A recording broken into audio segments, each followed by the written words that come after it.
যে খবরে নজর রাখবো, সন্দেশখালীর জন্য তদন্ত করার ক্ষেত্রে যে সিট গঠন করা হয়েছিল সেই সিটে এবার স্থগিতাদেশ। সন্দেশখালীর ঘটনায় সিট নির্দেশে স্থগিতাদেশ, অন্তর্বর্তী স্থগিতাদেশ প্রধান বিচারপতির ডিভিশন বেঞ্চের। আমাদের সঙ্গে রয়েছেন আমাদের প্রতিনিধি অর্ণব। অর্ণবের থেকে বিস্তারিত জানবো। অর্ণব, এই তদন্তের তাহলে কি গতি প্রকৃতি হবে? দেখো, শুধুমাত্র এই সিটের তদন্তই নয়, মূল যে মামলা অর্থাৎ সন্দেশখালী থানায় যে এফআইআর হয়েছিল, 3টে এফআইআর, অর্থাৎ ইডি আক্রান্ত হওয়ার দিন, নিউজ 31 বাংলা আক্রান্ত হয়েছিল ওই দিন 5ই জানুয়ারি শেখ শাহজাহানের বাড়ির সামনে, এবং সেই পুরো ঘটনার পুরো তদন্ত প্রক্রিয়াই স্থগিত করে দিল কলকাতা হাইকোর্ট।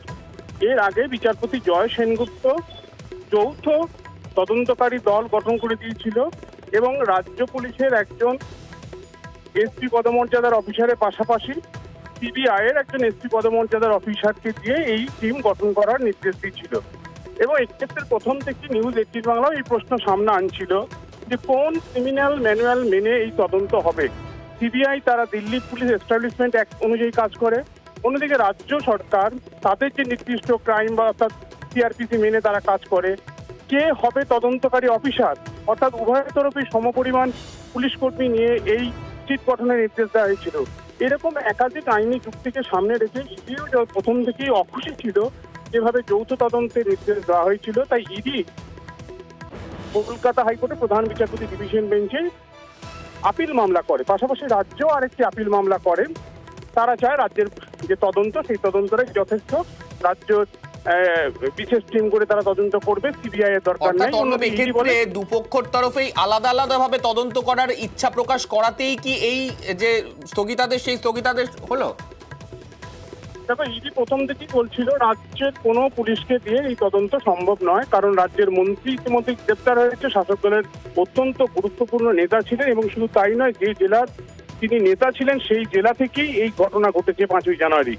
এই অবস্থায় যৌথ তদন্ত করা তাদের পক্ষে সম্ভব না, সিবিআই কে পুরো ঘটনা তদন্তভার দেওয়া হোক, এই জায়গা ছিল ইডির আপত্তি। অন্যদিকে রাজ্য তরফে বলা হয়েছিল ইতিমধ্যেই রাজ্যের বিশেষ 3 জন সিনিয়র পুলিশ আধিকারিকের নজরদারিতে তদন্ত চলছে, কাজে রাজ্যের পুলিশ কি ক্ষমতা দেওয়া হোক, তারাই তদন্ত করবে এবং শেখ শাহজাহানকে খুঁজে বার করবে, ইডি আক্রান্ত ঘটনা ঘটবে।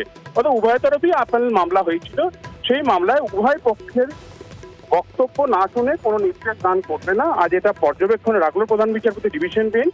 এর নিজ ফল কি হলো? যৌথ তদন্ত সেটা বন্ধ হয়ে গেল, ওটা তার উপর অন্তর্বর্তী স্থগিতাদেশ করলো।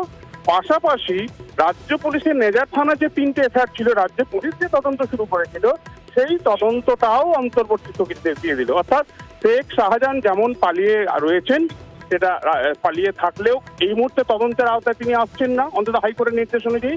হ্যাঁ, এটা ঠিক, রাজ্য পুলিশের সদিচ্ছার উপর নির্ভর করছে এক্ষেত্রে শেখ শাহজাহানকে তারা খুঁজতে সচেষ্ট হবে কি। বেশ।